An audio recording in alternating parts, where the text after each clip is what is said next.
It's a great pleasure, indeed a privilege, to welcome here the most senior UN official, I would say, the most female senior official who came here for a special empowerment of women. I think it's more than symbolic that just these days Israel did a lot towards that end in appointing a Major General for the first time. I've just heard.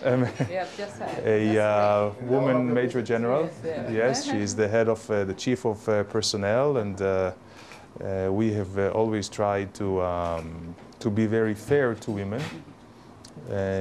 I think not just out of fairness and decency, but also out of, I think, just common sense and interest.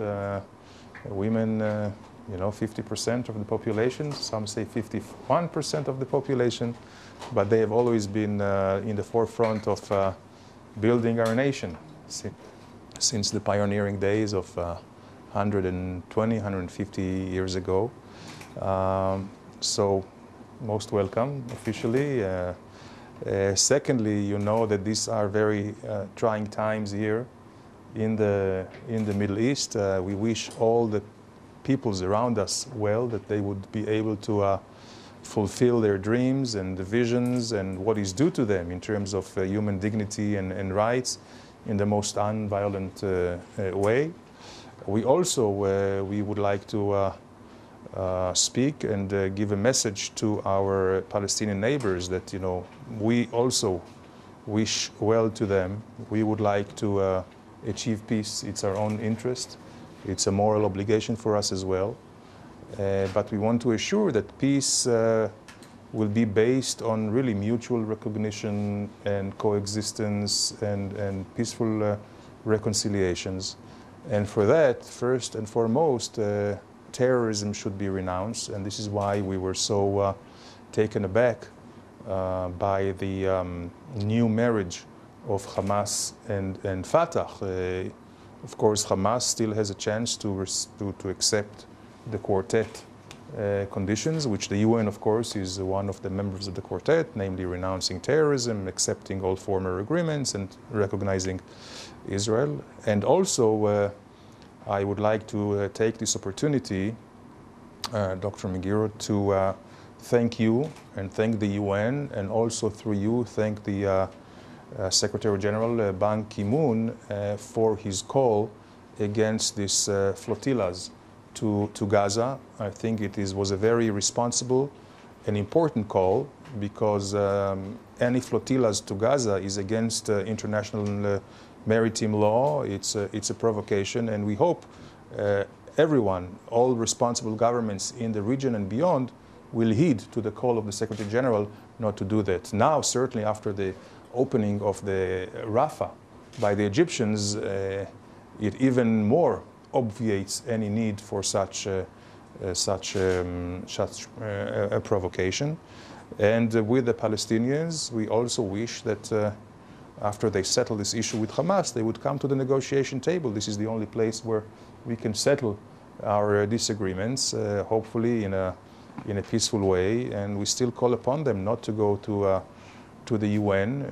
The UN, unfortunately, this very august body, has been for too long I think, used politically, and it wasn't to the benefit, effectiveness, even legitimacy or credibility of different UN bodies. One, for instance, is the Human Rights Council in Geneva, which most of the time is usurped by the automatic majority of the Arabs to deal with our issues and not with so many other problems in the world. And by that, I think there is an unjust allocation of resources of the international community, where they do not deal with issues of real need, whether it's in Africa or in Asia or other places.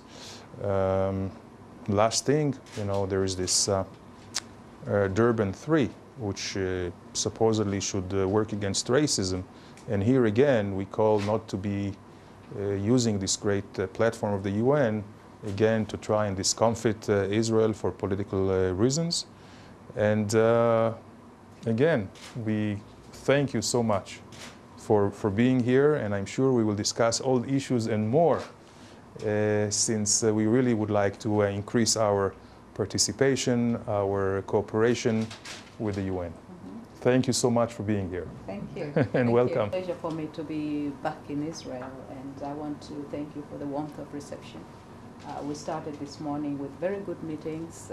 I met with the speaker. I just came from the president's office, and we have had very, very constructive discussions.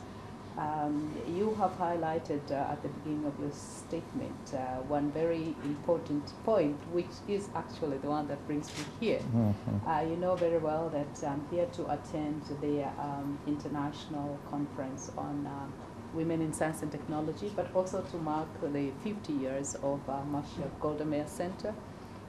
This type of work that Israel is doing doesn't get much traction in the media, but this is the closest to me, the issue of development. Israel has worked with us, the United Nations, as a very strong partner. And Secretary General Ban has reiterated his personal commitment and the wish of all of us to solidify these ties. So my visit attests to that point. Israel has also contributed to the work of the United Nations peacekeeping operations.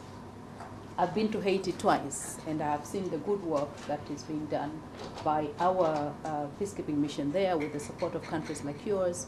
You have contributed police officers, and this is very, very important. It shows that really Israel has a lot more to offer in terms of our relationship, and we value that very much. Israel is now a member of the OECD. This opens yet another front where you can really increase your contribution to the international work.